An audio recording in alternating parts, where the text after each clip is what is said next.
বন্ধু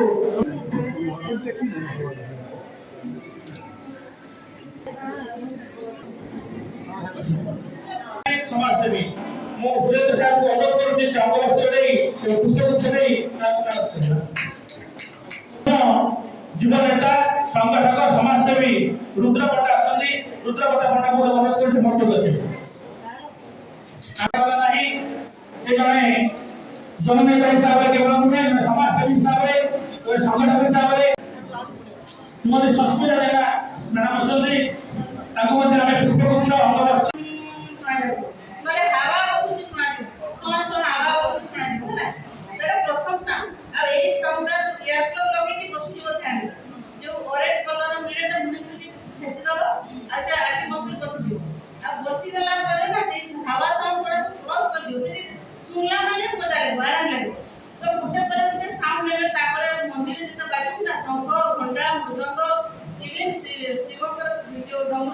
ସବୁ ସାଉଣ୍ଡ ଶୁଣାଯିବ ଆଉ ଯୋଉ ସାଉଣ୍ଡ ଶୁଣୁଥିବ ସେଇ ଲୋକର ପହଞ୍ଚିବ। that is future ରହୁଛି ଛୁଆମାନଙ୍କ ଜରୁରତ ଅଛି ନଅଜି ମୁଁ କହିଦେଉଛି ହେଲା ଆମେ ସେଇ ଲୋକରେ ପହଞ୍ଚିଯିବା। ଆଉ ଯଦି ଆମେ ବାଂଶୁରୀ ଶୁଣୁ ଯାଇଥିବ କୃଷ୍ଣ କନସିୟସନେସରେ ପହଞ୍ଚିବୁ। ଆଉ ଯଦି ବୀଣା ଶୁଣୁଛୁ ସେଟା ବ୍ରହ୍ମ ଲୋକରେ ପହଞ୍ଚିବୁ। ତାହେଲେ ସେଇ ଆକ୍ଚୁଆଲି ବୀଣା ଶୁଣିଲେ ବ୍ରହ୍ମ ଲୋକ ସେଠି ସରସ୍ୱତୀ ପଶୁଥାନ୍ତି କୁହନ୍ତି କି ନାହିଁ ଆମକୁ ସେତେବେଳେ ସେତେ ଜ୍ଞାନ ବାହାରିବ। ସରସ୍ୱତୀ ମାତା ଯୋଉ ଜ୍ଞାନ ଦିଅନ୍ତି ବେଦ ପୁରାଣ କଳା ଦୁନିଆର ଅଛି ରହିଛି କଳା ସେ ସାଉଣ୍ଡ ଶୁଣିଲ ମାନେ ଦେଖ ଆମ ଇଆକୁ ସିଙ୍ଗର ଲତା ମଙ୍ଗେଶକର ତାଙ୍କୁ ସରସ୍ୱତୀ ମାତାଙ୍କର ଅବଦାନ ବୁଝିଲେ କି ନାହିଁ ଏମାନେ ସମସ୍ତେ ଧ୍ୟାନରେ ସେତିକି ଲେଭେଲ ପହଞ୍ଚିଛନ୍ତି। ଆଉ ସେତିକି ସେମାନେ ସେଟା ଶୁଣୁଥାନ୍ତି ଶୁଣିକି ମାନେ ସେ ଶୁଣିଲା ମାନେ ସେଇ ଶକ୍ତିଟା ନିଜ ଭିତରେ ପଶିଲେ ଶୁଣିବ ମାନେ ହିଁ ସେଟା ପାଲଟି ଯିବ। ଏମିତି ନାହିଁ ଯେ ବାପ ଶାସ୍ତ୍ରରେ ତୁ ମୂର୍ଖକୁ ସେ ମୂର୍ଖ ରହିଲୁ ନାହିଁ ଆମେ ଭିତରେ ପୁରା ଶୁଣିଲୁ ନା ଆସିଲା ପରେ ଆମେ ସେମିତି ହେଇ ଉଠିବା ଏଇଟା ଗ୍ୟାରେଣ୍ଟି। ଆଉ ପଛ ବ୍ୟାକ୍ ଯିବାର ନାହିଁ। ତ ଯେତେ ଜଲଦି ଆମେ ଆଚିଭ୍ କରିବା ତାପରେ କୃଷ୍ଣଙ୍କର ଯଦି ବାଂଶୁରୀ ଶୁଣୁଛୁ ଜାଣିଥାଉ ଯିଏ କୃଷ୍ଣ ଭକ୍ତ ଅଛନ୍ତି ଆମେ ତାଙ୍କ ଲେଭେଲ ପହଞ୍ଚିଲୁ ଆମେ ତାଙ୍କ ଧାମ ପହଞ୍ଚିଲୁ। ଆଉ ସେ ଗଲା ମାନେ ସେ ବହୁତ ଆନନ୍ଦିତ ସହିତ ଲୟ ହେଇକି ରହିଯାଉଛୁ।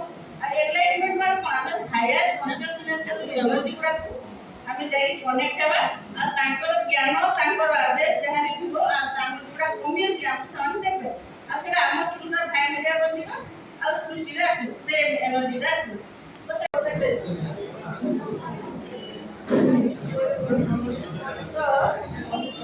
ହ୍ୟାଲୋ ଆଜି ସକାଳ ସାଥୀ ଯୋଉ ପ୍ରେଜେଣ୍ଟ କରୁଛନ୍ତି ମୋ ଭାରତ ମୋ ପ୍ରଧାନମନ୍ତ୍ରୀ ସେଥିପାଇଁ ବି ତାଙ୍କୁ ମୋର ବହୁତ ବହୁତ ଶୁଭେଚ୍ଛା।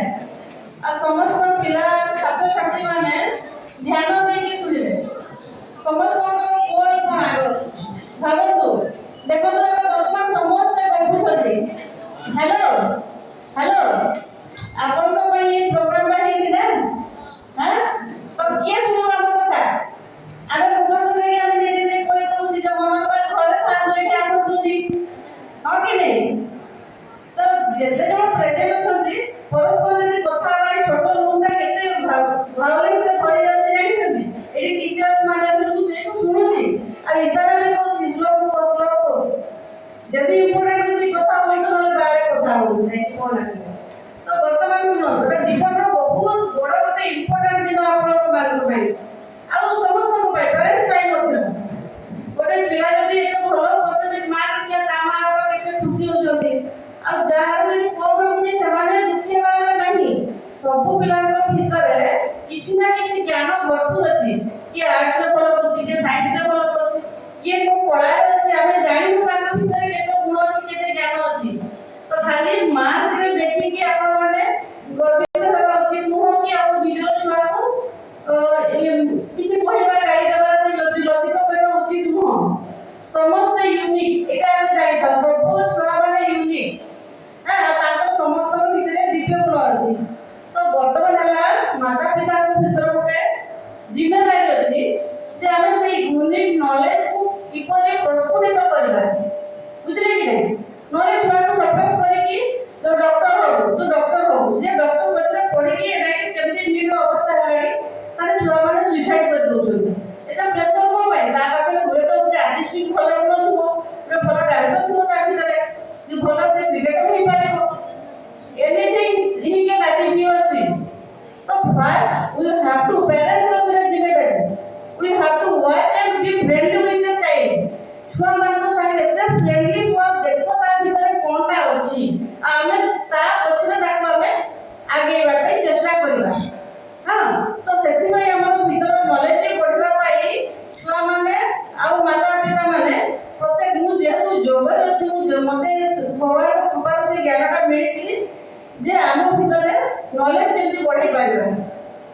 ନିଜର ମନର ଶକ୍ତି କିପରି ବଢେଇ ପାରିବା। ମନର ଶକ୍ତି ବଢିଲେ ଯାଇକି ନା ତମେ କିଛି କରିପାରିବ, ହଁ କି ନାହିଁ?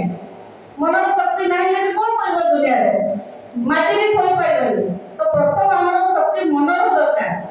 ତ ମନର ଶକ୍ତି ଆଉ ମନର ଶକ୍ତି କେତେବେଳେ ହବ? ମନ ଯଦି ସ୍ଥିର ରୁହେ। ତ ଗୋଟେ ଛୁଆ ଜନ୍ମ ହେବା ମା ପେଟରୁ ଥିଲା ବେଳୁ ତା ମାକୁ ଆଉ ତା ବାପା ଦୁହିଁଙ୍କୁ କେମିତି ମନ ସ୍ଥିର ହୁଏ ସେଟା ନିଜେ ଆଗ ପାଳନ କରିବାକୁ ହୁଏ। ଏବେ ତ ସେଇ ଏକର ଝିଅମାନେ ନାହାନ୍ତି, ହେଲେ ବି ମୁଁ କହିଦଉଛି ଫ୍ୟୁଚର ସମସ୍ତେ ମଦର ହେବେ। ମେଡିଟେସନ ଇଜ ଅ ମଷ୍ଟ, ୟୁ ହାଭ ଟୁ ଡୁ। ଯେମିତି ଖାନା ଖାଉଛୁ ନା ଜରୁରୀ, ସେମିତି ମେଡିଟେସନ ଟା ବି ଯଦି ନିଶ୍ୱାସ ନଉଛୁ ଜରୁରୀ, ତ ସେ ଧ୍ୟାନଟା ବି ସେତିକି ଜରୁରୀ। ଯୋଉ ଭାବନି ଯେ ମେଡିଟେସନ ଟା ଆମକୁ ଖାଲି ବସିକି ଆଖି ବନ୍ଦ କରିକି ଗୋଟେ ଅଲଗା ସମୟ କରିବାକୁ ପଡିବ, ନାହିଁ। ଏମିତି ମେଡିଟେସନ ଅଛି ଯେ ଆଖି ଖୋଲା କରିକି ଚଲତା ଫିରତା ଯାଉଥାଉ, ଡ୍ରାଇଭିଂ କରୁଥାଉ, କାମ କରୁଥାଉ, ଖାଉଥାଉ, ମାନେ ପ୍ରତ୍ୟେକ ୱାର୍ଡ ଆମ ପ୍ରତ୍ୟେକ ମୋମେଣ୍ଟ ଆମର ଧ୍ୟାନ ହେଇଯିବ। ଆମେ ଧ୍ୟାନ ସେପାରେଟଲି ବସିବାର ନାହିଁ। ଧ୍ୟାନଟା ହିଁ ଆମ ପ୍ରତ୍ୟେକ କାର୍ଯ୍ୟ ହିଁ ଧ୍ୟାନସ୍ଥ ଅବସ୍ଥାରେ ହୋଇକି ରହିପାରିବ। ହଁ, ସେଟା ତ ଟେକ୍ନିକ୍ସ ଅଛି, ମୁଁ କହିଦେବି। ତ ପ୍ରଥମ ଷ୍ଟୁଡେଣ୍ଟସ୍ ମାନେ ଆମେ ଜାଣ ଆଉ ସେ ଧ୍ୟାନଟା ଡେଲି କର। ସେଠି କଲେ କଣ ହଉଛି, ନିଜର କେମିତି ସାଇଣ୍ଟିଫିକ ରିଜନ ଅଛି ଏତେ କଣ ଫରକ ପଡୁଛି। ଦେଖ ତୁମେ ଡେଲି ଦିନ ଯାକ କାମ କରୁଛ, ରାତିରେ ଶୋଉଛ, ଶୋଇକି ଉଠିଲା ପରେ ସକାଳେ କେମିତି ଫ୍ରେଶ ଲାଗୁଛି, ବ୍ରେନ ଶାନ୍ତ ରହୁଛି କି ନାହିଁ? ବ୍ରେନ ଶାନ୍ତ ରହୁଛି ଯେତେବେଳେ କହୁଛନ୍ତି ଏଇଟା ବ୍ରହ୍ମ ମୁହୂର୍ତ୍ତ, ପାଠ ପଢ ମନେ ରହିବ। ଆକ୍ଚୁଆଲି ବ୍ରହ୍ମ ମୁହୂର୍ତ୍ତ ସବୁ ମୁହୂର୍ତ୍ତ ବ୍ରହ୍ମ ମୁହୂର୍ତ୍ତ। ଆମର ଆକ୍ଚୁଆଲି ବ୍ରହ୍ମ ମୁହୂର୍ତ୍ତ କୋଉଟା ଅଛି? ଆମର ବ୍ରେନ ଯେତେବେଳେ ସାଇଲେନ୍ସ ରହୁଛି। ଯଦି ତୁମେ 24 ଘଣ୍ଟା ବାକି ସମୟରେ ବି ସେ ସାଇଲେନ୍ସ ଅବସ୍ଥା ଧାରଣ କରିପାରୁଛ, ତ ସେଇଟା ତୁମ ପାଇଁ ବ୍ରହ୍ମ ମୁହୂର୍ତ୍ତ। ଯଦି ଗୋଟେ ଛୁଆ 4ଟାରେ ଉଠି ପାରୁନି, ରାତିରେ 12ଟା ପାଠ ପଢିଥିବ, ସେ ଗୋଟେ 4ଟାରେ ଉଠିକି ଧ୍ୟାନ କରିବ? ସେ ଯେତେବେଳେ ଉଠୁଛି ଉଠୁ। ଆଉ ଅନ୍ୟ ସମୟରେ ବି ମୁଁ କହିଦଉଛି ଯୋଉ ଅବସ୍ଥାଟା ଧାରଣ ଯଦି କରିପାରିଲ ଚର୍ଚ୍ଚା ଫିର୍ଚ୍ଚା, ସେଇଟା ବ୍ରହ୍ମ ମୁହୂର୍ତ୍ତ ହେଇଯିବ। ମନ ସ୍ଥିର ରହିପାରିବ। ବୁଝିଲେ କି? ତ ମନ ସ୍ଥିର ରହିବା ଗୋଟେ ହେଇଯାଉଛି ତୁମେ ନିଶ୍ୱାସ ଉପରେ ପାଠ କର। ବ୍ରିଦିଂ କୁ ଯେତେ ସ୍ଲୋ କର ସେତେ ମନଟା ଶାନ୍ତ ହବ। ଆଉ ବ୍ରିଦିଂ जगन्नाथ